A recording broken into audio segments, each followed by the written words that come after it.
Hi friends, welcome back to our channel. ఈరోజు మన కిచెన్లో చాలా టేస్టీగా కమ్మగా చూస్తుంటేనే నోట్లో నీరురించే టమాటో పచ్చి కొబ్బరి కాంబినేషన్లో చట్నీని ఎలా చేయాలో చూపించబోతున్నాను. ఎప్పుడు టమాటో పచ్చడి ఒకేలా కాకుండా ఇలా కొత్తగా ట్రై చేయండి, చాలా చాలా బాగుంటుంది. మరి ఆలస్యం చేయకుండా ఈ టమాటో చట్నీని ఎలా చేయాలో చూద్దాం రండి. ముందుగా స్టవ్ మీద ప్యాన్ పెట్టుకొని ఒక 2 టీ స్పూన్ల ఆయిల్ వేసుకోవాలి. ఆయిల్ బాగా వేడైన తర్వాత 5 నుంచి 6 దాకా పచ్చిమిరపకాయలను ఇలా తుంచి వేసుకోవాలి. ఈ పచ్చిమిరపకాయలను బాగా వేయించుకోవాలండి. మంటను మీడియం ఫ్లేమ్లో ఉంచి వేయించుకోవాలి. ఇప్పుడు ఇలా బాగా కాస్త వేగిన తర్వాత ఇప్పుడు దీంట్లో ఒక 5-6 టమాటోల్ని ఇలా పొడవుగా కట్ చేసుకొని వేసుకోవాలి. ఇప్పుడు మంటను మీడియం టు హై ఫ్లేమ్లో ఉంచుకొని ఉడికించుకోవాలండి. టమాటోని ఇలా బాగా మిక్స్ చేసుకోవాలి. టమాటోలు మనకు తొందరగా మగ్గడానికి ఇప్పుడు దీంట్లో రుచికి సరిపోయినంత ఉప్పు వేసుకోవాలి. ఉప్పు మీ టేస్ట్ని బట్టి యాడ్ చేసుకోండి. 1/2 టీ స్పూన్ దాకా పసుపు వేసుకోవాలి. వేసుకున్న తర్వాత ఇలా బాగా మిక్స్ చేసుకోవాలి. ఇప్పుడు దీంట్లో 1/2 టీ స్పూన్ దాకా జీలకర్ర వేసుకోవాలి. ఇలా వేసుకొని చేసుకుంటే చాలా టేస్టీగా ఉంటుందండి. పచ్చడి అయితే ఏ టిఫిన్లో తిన్నా కానీ సూపర్గా ఉంటుంది. వేడి వేడి అన్నంలో వేసుకొని తిన్నా కానీ రుచి సూపర్గా ఉంటుందండి. చింతపండు అయితే చాలా చిన్న సైజు వేసుకోవాలండి, చిన్న ముక్క వేసుకోవాలి. ఎందుకంటే ఇక్కడ నాకు టమాటోలు చాలా పుల్లగా ఉన్నాయి కాబట్టి నేను తక్కువ వేసుకున్నానండి. టమాటోలు ఒకవేళ ఎక్కువ పులుపు లేకపోతే మీరు చింతపండు కాస్త ఎక్కువ వేసుకోవాలి. ఇప్పుడు మూత పెట్టేసి ఉడికించుకోవాలండి. ఇప్పుడు దీంట్లో 10-15 దాకా కరివేపాకు ఆకులు వేసుకోవాలి. వేసుకొని ఒకసారి బాగా మిక్స్ చేసుకొని మూత పెట్టేసి ఉడికించుకోవాలి.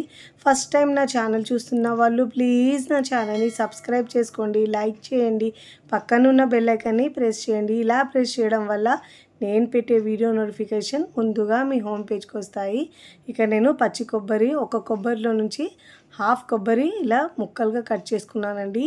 పైన ఉన్న షెల్ని కూడా తీసుకున్నాను. మీరు కావాలంటే అలా అయినా వేసుకోవచ్చు. ఇలా చిన్న చిన్న ముక్కలుగా కట్ చేసుకొని వేసుకొని టమాటోలు మెత్తగా ఉడికే వరకు ఉడికించుకోవాలి. మరీ డ్రైగా చేసుకోవద్దండి. వీడియోలో చూపించిన విధంగా ఇలా ఉండాలి. పూర్తిగా చల్లారిన తర్వాతనే మిక్సీ జార్లో వేసుకోవాలి. ఎప్పుడు ఒకే రకం కాకుండా అప్పుడప్పుడు ఇలా కొత్తగా ట్రై చేయండి. పచ్చి కొబ్బరి ఎక్కువ ఇంట్లోనే మిగులుతుంటుంది కదండి. అప్పుడప్పుడు ఇలా టమాటోలు వేసి చేసుకుని చట్నీ సూపర్గా ఉంటుంది. ఇలా గ్రైండ్ చేసుకున్న ఈ చట్నీని మిక్సింగ్ బౌల్లోకి వేసుకోవాలి.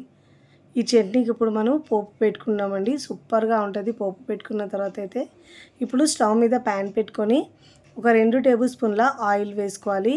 ఆయిల్ బాగా వేడైన తర్వాత ఇప్పుడు దీంట్లో పోపు దినుసులు వేసుకోవాలి. 1/2 టీ స్పూన్ జీలకర్ర, 1/2 టీ స్పూన్ దాకా ఆవాలు వేసుకోవాలి. మొత్తం 1 టీ స్పూన్ దాకా వేసుకోవాలి, 2 కలిపి కూడా. ఇలా మంటను లో ఫ్లేమ్లో ఉంచుకోవాలండి. వెల్లుల్లి ఒక 4 నుంచి 5 దాకా ఇలా దంచి తీసుకోవాలండి.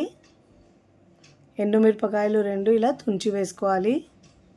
రెగ్యులర్గా మనం పోపు ఎలా పెట్టుకుంటామో అదే విధంగా పెట్టుకోవాలి. ఇప్పుడు దీంట్లో కరివేపాకు ఆకులు వేసుకోవాలి. వేసుకొని స్పూన్తో బాగా మిక్స్ చేసుకోవాలి. చాలా ఈజీగా టేస్టీగా ఉండే ఈ టమాటో కొబ్బరి కాంబినేషన్ పచ్చడి మీకు నచ్చితే తప్పకుండా ట్రై చేయండి. ట్రై చేసి ఎలా కుదిరిందో నాకు కామెంట్ ద్వారా తెలియచేయండి. పోపు కూడా బాగా వేగిందండి. ఇప్పుడు స్టవ్ ఆఫ్ చేసుకొని ఈ పోపును మనం చట్నీలో వేసుకుందాం.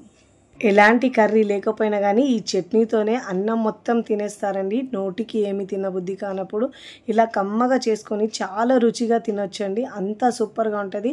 వేడి వేడి అన్నంలో, టిఫిన్లో కూడా సూపర్గా ఉంటుంది. వీడియో నచ్చితే లైక్ చేయండి, ఫ్రెండ్స్ ఫ్యామిలీకి షేర్ చేయండి. మరికొన్ని టేస్టీ సింపుల్ క్విక్ రెసిపీస్ కోసం టీ కిచెన్ని సబ్స్క్రైబ్ చేసుకోండి. కమెంట్ చేయడం అస్సలు మరవకండి. Thanks for watching.